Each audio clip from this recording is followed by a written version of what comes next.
Developing proper climbing techniques from the start is crucial to becoming a proficient rock climber. Climbing is becoming ever increasingly popular, and there are hundreds of people climbing for the first time every day. And if you're anything like me, you want to be able to do things to the best of your ability. So, taking the time to develop your technique is a good idea before you develop any bad habits. From my own experience, unlearning something is a lot harder than learning it. The first technique I want to go over is called a dead point. This is where you generate momentum towards a hold, and just before you begin to fall, you grab the hold effortlessly if you did the dead point properly. Think of as you throw a ball into the air. Just before it starts to come down, it stops for a moment. That is the dead point of the ball. Utilizing this in climbing can make far dynamic reaches much more obtainable.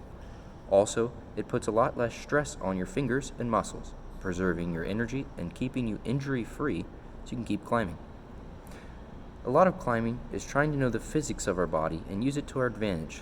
Other examples would include heel-toe cams, moon kicks, and the next technique I'll be going over, flags. Although they take time to learn, they make lucrative returns on how hard you climb. Let's move on to the next technique.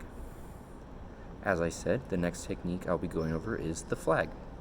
Knowing your center of gravity is a huge part of climbing.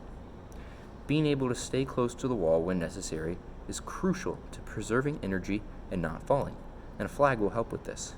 A flag is when you extend one of your legs out to the side in order to change your center of gravity, allowing you to get your other foot well placed and reach the next hold. This helps you use body positioning instead of just strength to reach further than you otherwise would be able to. A flag is best used when you have 3 holds that are in a straight line down. In a scenario, this flag will stop you from barn dooring or slowly swinging off the holds like a door, which can usually not be overcome with just strength. And the last technique I'll go over is a knee bar. When you are climbing, you can get very tired, and trying to find a rest is crucial. Sometimes this can be done with a good handhold, taking one hand off and shaking out your other arm, and then switching. But if you can find a good knee bar, you can take both hands off the rock and finish the climb after a good rest. To do a knee bar, you need a good foothold and a hold to place the top of your knee on that are opposing each other. Once you lock in the bar, you can either take most of your weight off your hands, or if the knee bar is good enough, you can let go with both. Also, you can do a double knee bar for added security. Not only is this technique used for resting, it can be used to reach holds on overhanging sections to save energy or do moves that wouldn't otherwise be possible. In conclusion, these techniques can be used to help you climb harder and more without getting tired as quickly. Using them will progress you in your climbing career faster than just trying to brute strength every climb.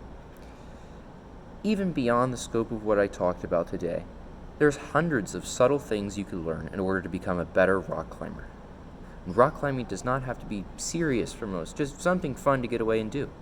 But for those looking to push tough physical boundaries and conquer fear, every technique you master is another powerful arrow in your quiver.